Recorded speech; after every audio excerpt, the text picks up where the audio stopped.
All right, so Sam Darnold wins a Super Bowl. You know Jared Goff can win one too.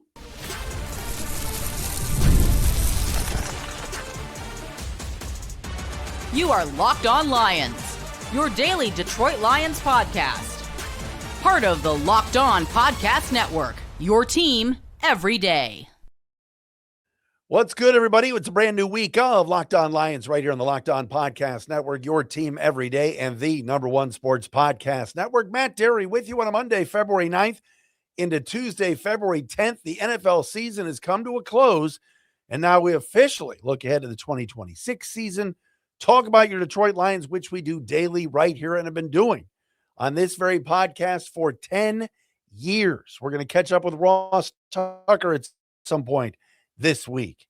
We'll bring you great guests. We bring you hard-hitting opinions. And of course, if you're not in our everydayer club, we'd love to join you as well, or have you join us as well, I should say, at lockedonlions.supercast.com. We'll tell you more about that coming up momentarily. Locked On Lions today brought to you by FanDuel. The winter games are on. There's no better way to follow them than with a bet on FanDuel. Yes, bet the Olympics. FanDuel. Play your game. A lot to get into today. It is a mock draft Monday. We have a brand new mock draft that we will tell you about. If I could speak today, I'm off to a lousy start. A couple of free agents that were in last night's Super Bowl that I said when I saw them make plays, that guy could be a Lion next year. Two of them. We will tell you about that coming up momentarily. Vegas odds are out for the 2027 Super Bowl winner. Where do the Lions stack up? But we begin with last night, and really, you know, if you came here to hear me talk about the halftime show or all the political crap that went with it and everything else, that's not happening. Let's talk some football. Last night's game sucked, plain and simple. Growing up and being 52 years of age, I have seen my share of Super Bowls. I would say I can recall probably 46 of them. And I remember for a long time when every year the Super Bowl was a blowout. Every year we couldn't get a good game. It just seemed like the Niners would dominate or the Cowboys would dominate or the Bills would lose. And I know the Bills lost some close games, you know, the Scott Norwood game with the Giants and everything else. But the Super Bowl was always kind of boring. I remember the year Bobby Ross and the Chargers played in the Super Bowl and got drilled by the Niners. Last night's game was just boring. And we saw two teams that, while they're very good defensively, and we said that last week going in that the Lions need to be at the level defensively where Seattle was, I think, 6th in points allowed, near the top in points per game allowed, yards allowed 6th. New England was 8th, and then in points allowed, Seattle was near the top. But New England's offense was buns, and Drake May was bad, and I think his shoulder was worse than they let on because he didn't play well in the postseason. And give Mike Vrabel and that Patriots team credit. They're a good football team. You don't get to the Super Bowl by not being good. But their path throughout the season, not having to go anywhere in into the West Coast or even into the last two time zones all year. The furthest west they went was like, what did Andrew Siciliano say last week? Was it like Tennessee or Houston, something like that? And then their path in the postseason, where of course they got to play in the AFC Championship game in Denver, Jarrett Stidham, and then it started snowing. The Patriots had a pretty easy path, and they showed last night that they did not belong on the field with Seattle. They made it interesting at 19-7, but that game last night was disappointing, to say the least, and boring at times. Although I'll say this, I thought Mike Tirico and Chris Collinsworth and that NBC crew was very, very good. By the way, don't ask Tony Dungy anything about anything in the pregame show because he's not going to tell you anything. Talk about just a waste of time. Anyway, with that being said, what did we learn about the Lions last night? What's the Lions' connection to the Super Bowl? Two things come to mind. Number one, and I said it in the open here, Sam Darnold just won a Super Bowl. Sam Darnold, the backup quarterback for the Jets, the backup quarterback for the Niners, the backup quarterback for Carolina. That Sam Darnold And yes, he started as the Jets QB. He was number 3 overall, came out of USC, was such a disaster, got benched. What a story. What a cool story. What a nice guy. Just seems like a good guy. And the Minnesota Vikings in our division, man, thank you, Minnesota. What a mess up that was, letting him walk after the guy won 14 games for them, albeit the last 2 were ugly, and the Lions stole his lunch in week 18 last year. But for the Vikings just to hand the keys to the car to an unproven J.J. McCarthy and watch Darnold go to the Seahawks, have protection, have a good offensive line, great running game with K9, a great receiver in JSN. The tight end last night, Barner, had a great game, pride of Aurora, Ohio. It was a great story. But how many people you want to poll right now and ask who's a better quarterback, Jared Goff or Sam Darnold? The answer is Goff. Sorry, I know Sam Darnold the last 2 years has played great football. He's a good player. He is not as good as Jared Goff. He's not. And the thing that Sam Darnold did not do last night, which helped him win the Super Bowl, was he didn't turn the ball over. But did he throw for 350 and 3 or 4 touchdowns and make some dynamic throws? No. He managed the game. He hit some targets on occasion, threw a touchdown pass to Barner, and let his defense do the work. And his offensive line kept him upright for the most part. So this notion and this theory from some of you, not all of you, some of you, go back to the Carlos Menares column from 2 or 3 years ago at the Free Press. Lions won't win with Jared Goff. They need somebody like Justin Fields. They need someone that can run. They need their Lamar Jackson. Jared Goff can win a Super Bowl here. Absolutely. Sam Darnold just won one with Seattle. Seattle's defense, the dark side, or whatever they call them, are they better than any Lion defense we've ever seen? Absolutely. All right. And Kenneth Walker is great. We got Gibbs. JSN's great. We got Amon-Ra. We can play that game all day. But for those that say, well, Jared Goff won't get the Lions over the hump, Sam Darnold just won a Super Bowl. Sam Darnold. I think Jared Goff's better than Sam Darnold. So that can happen here. It can happen here. Absolutely, it can happen here. That's number one. Number two, Seattle's defensive front is ferocious, vicious, malicious, every issues known to mankind. And that's how they win games. It starts, the tone is set, everything is set up front with the Seahawks. They play the game with a nasty edge to them like the 23 Lions did and the 24 Lions did. Win up front. Their O-line is good and their D-line is awesome. They went out and traded for Leonard Williams. They went out and signed DeMarcus Tank Lawrence. They drafted a few years ago Boye Mafe. The list goes on and on of guys up front. Ernest Jones they picked up, who's plays linebacker or plays like a D lineman at times. Seattle's, that front is awesome, and they get after you. 6 sacks last night of Drake May, 11 quarterback hits. They knew to pick on that rookie left tackle, Will Campbell, and they shredded him. How many times this season in 2025, when we talked about your Honolulu Blue and Silver Warriors, did we go, man, the Lions defensive line was just after. They were ferocious. Handful out of 17 games. There were some big days for Aiden. There were some big days for Muhammad. The Tampa Bay game, when Liam McNeil came back and played his best game of the year and then kind of was a ghost the rest of the way. What you saw with Seattle was how John Schneider, their GM, built that team and how he put a big emphasis on defensive linemen. That group with that depth and those guys set the tone last night for Super Bowl 60. Tremendous. So the Lions are sitting here going, oh, Pascal's back, Levi. Hey, should we re-sign Alcade? Hey, what about, Kai Wingo, Broderick Martin? I know Broderick Martin's gone, but you know what I mean. Time to put a few new guys on that D line and get it back to being the kind of group that is feared around the league. All right, mock draft Monday. Let's do our Monday mock draft today. We're going to go to our friends at CBS Sports today, and former colleague of ours actually on Lockdown for a little while, Mike Renner. We're going to get Mike Renner's Monday mock draft Monday. We will do that coming up next. We got the combine in what? A couple weeks. Got a lot to get to here. Free agency in about a month. All of that coming up right here on Locked On Lions. Monday edition, Matt Dery with you.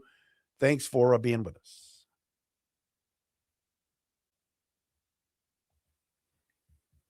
And Locked On Lions for today are brought to you by our friends at FanDuel. Yes, always good to talk about FanDuel. The winter games are officially here. Heck, you saw Mike Tirico last night. He was anchoring the winter games for the Super Bowl. Guy's a machine. And if you're anything like us, you're locking in for the events you only get to see on the biggest stage every 4 years. And that's why following the winter games on FanDuel just makes sense. From medal counts to individual events to finding your angle on the spots on the sports you care about most, FanDuel gives you more ways to stay connected to the action. All right. The drama of curling, matches that start slow and somehow get intense fast, speed skating races decided by inches, hockey games that feel different right from the opening face-off. FanDuel keeps the entire Olympic experience engaging from start to finish. The winter games are on, and there's no better way to follow them than with FanDuel. FanDuel, play your game.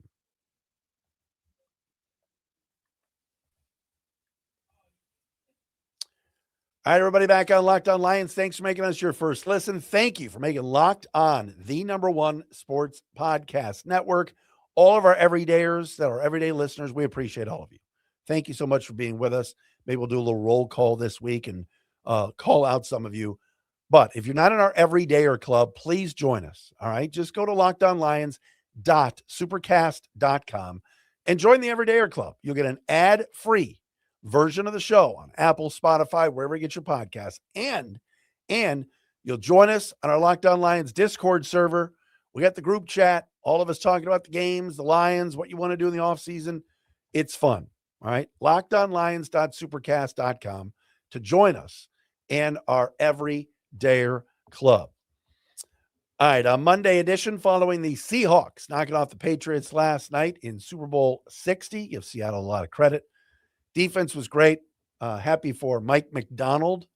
Some of you Michigan fans remember him from his days as a D coordinator. Just seems like a really good dude. And I loved at the end after he got the Gatorade bath. He shook hands with Vrabel. He just kind of took it all in. He was just kind of standing there looking around like, wow, I just won the Super Bowl. I thought that was pretty cool. All right, mock draft Monday time. We're going to do a mock draft every Monday for the next 2+ months. All right. I know a lot of these are not exact science, and it seems like every year we mock certain players to the Lions, Brad Holmes always has a surprise for us. Today, Mike Renner, formerly of the Locked On Podcast Network, formerly of PFF, has his mock draft at CBS Sports as he is their draft expert. Let's do the top 5 first, and we'll get to the Lions at 17. Raiders at number 1, Fernando Mendoza. I shouldn't even waste my time anymore doing that because that's what it's going to be. Jets at 2, edge rusher and linebacker Arvell Reese from Ohio State. At number 3, the best tackle on the board, Spencer Fano from Utah to the Arizona Cardinals. At 4, edge rusher from Tennessee, or for Tennessee, the Titans at 4, David Bailey out of Texas Tech. And then at number 5, Sonny Styles, the great linebacker from Ohio State, going to the Giants at 5. Kind of high for him, in my opinion, but that was the top 5 as given by Mike Renner at CBS Sports. So for the Lions at 17, what does Mike think Detroit does at number 17? He has Detroit taking Caleb Lomu, the big offensive tackle, 6'6", 308 pounds, 3 seasons at Utah, played just 2 with the Utes. And, of course, is coming out after his head coach, Kyle Whittingham, left for Michigan. Renner writes on Detroit, quote, with Taylor Decker's future up in the air, addressing left tackle makes sense, even if he doesn't retire. Lomu is a crafty, smooth pass protector. His biggest knock is play strength, but that's a trait that can be improved at the next level. We mentioned Spencer Fano being the first tackle to go. The second tackle to go on this board was at 14 with Francis Mauigoa to the Ravens. If somehow Mauigoa, who played at the U and for the Hurricanes, is there at 17, that would be the biggest gift, I think, for the Lions, because Mauigoa is awesome. I love that guy. Lomu's not a bad choice at 17 for Detroit. We've talked about defense ad nauseum. I know the Lions need to add edge rushers and interior defensive linemen, but the offensive line needs fixing. All right. And yes, even if Taylor Decker decides to come back for one more year, Lomu wouldn't be a bad option. And hey, the Lions have to decide if they want Decker back. But Lomu is regarded by most people as the third or fourth best tackle in this draft. Now, who would be available in this mock draft for the Lions? Caleb Banks, who we talked about from Florida, the D tackle. He goes 19 in this draft. Another tackle from Clemson, Blake Miller, 20 to Dallas. And one other player that I know the Lions would probably look at a little bit, in some mock drafts, is the interior defensive lineman from Texas Tech, Lee Hunter, who is very, very good. And he's mocked to the Bears at 25. We'll see at the combine how he does. But that's Mock Draft Monday with Caleb Lomu from Utah going to Detroit at number 17. All right, there were two players last night that I watched in the Super Bowl. And when they made plays, I went, these could be Lions. Those both guys could be Lions. And one guy is a guy that the Lions could have had last offseason that signed kind of a one-year flyer with the Patriots and had a amazing season. And I guess I'll go with the guy that I think is more of a fit for Detroit based on his size, and then I'll talk about the second guy. But the first guy that I watched last night play for the Lions that is a free agent is Boye Mafe, the big edge rusher / D tackle. I think he could play both.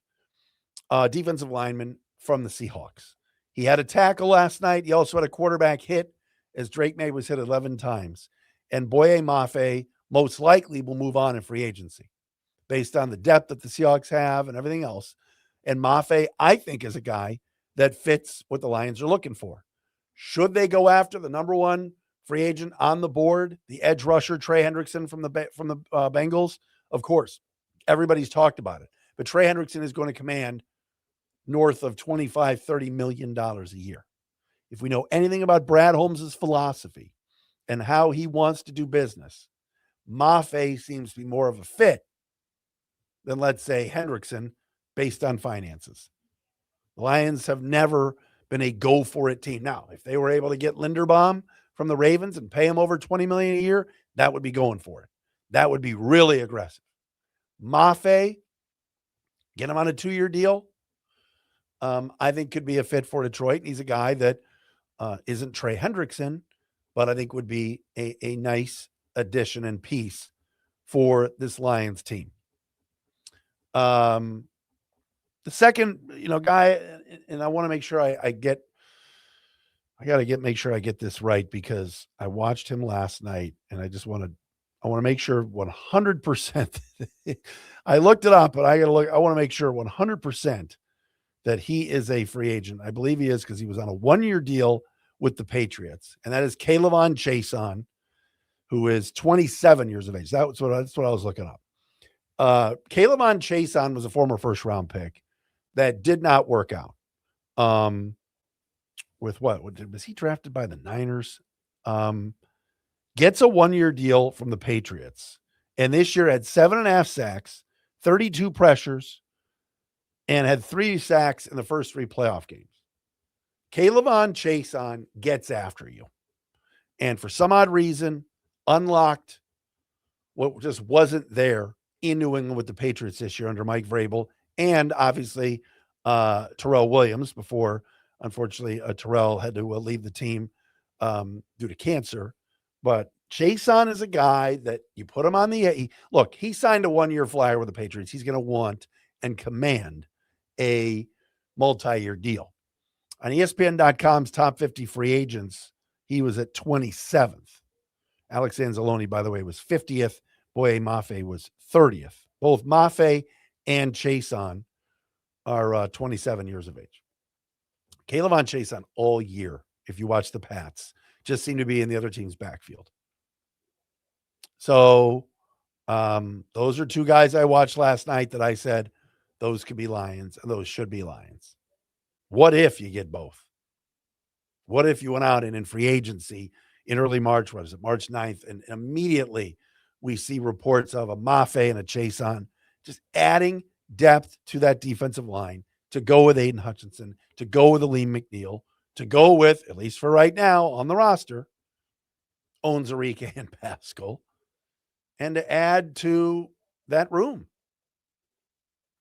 And they're winners. And Chaisson played like a man possessed this year.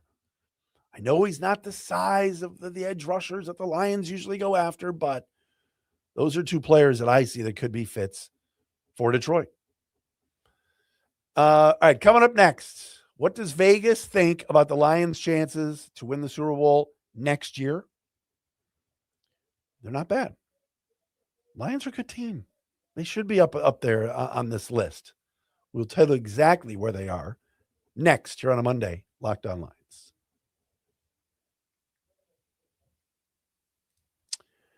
But first, a Locked On Lions today, brought to you by our friends at Indeed. Yes, if you've ever hired someone who looked good on paper but wasn't the right fit, you know how important that is. When you want candidates who truly match what you're looking for, trust Indeed sponsored jobs. Hiring? Indeed is all you need. Stop struggling to get your job post seen on other sites. Indeed's sponsored jobs put your post at the top of the page and helps you reach the right candidates faster. If I needed to hire someone, let's say, for this show or for my 9-to-5 job, I go straight to Indeed and be very specific about what I'm looking for and I need. Real experience, not just a resume buzzword. Instead of struggling to get your job post seen, Indeed sponsored jobs helps your listing stand out and reach quality candidates faster. Spend more time interviewing candidates and check all your boxes with less stress, less time, and more results using Indeed sponsored jobs. Listeners of this show get a $75 sponsored job credit to help give your job the premium placement it deserves at Indeed.com/LockedOnNFL. Just go to Indeed.com/LockedOnNFL right now and support the show by saying you heard about Indeed on Locked On Lions. Terms and conditions apply. Hiring, do it the right way with Indeed.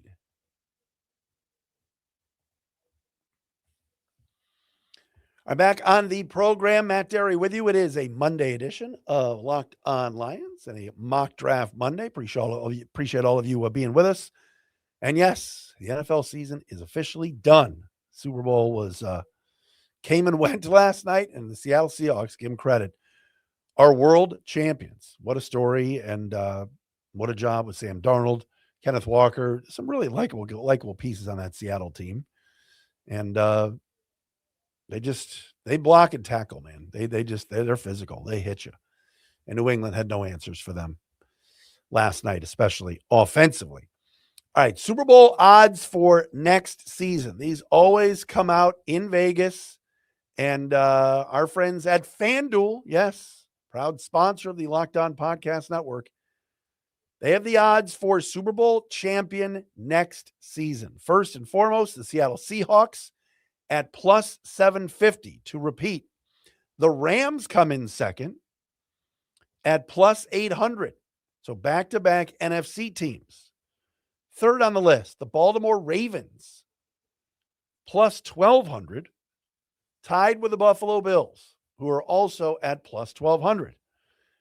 Then Green Bay Packers, the Packers of Green Bay, plus 1,300. They are fifth. Chargers at plus 1,500 and Eagles at plus 1,500 come in tied for sixth.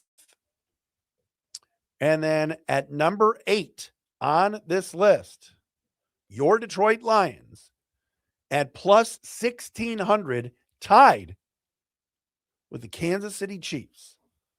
So only the Eagles, Chargers, Packers, Bills, Ravens, Rams, and Seahawks have better odds than your Detroit Lions. And tied for eighth with the Chiefs, the Patriots by coming at plus 7. Rest of the NFC North, we mentioned the Packers plus 1,300, Lions plus 1,600, Bears, touchdown Bears, plus 2,700, 15th. And the Minnesota Vikings, fresh off their former quarterback winning the Super Bowl, plus 5,500 at 22nd.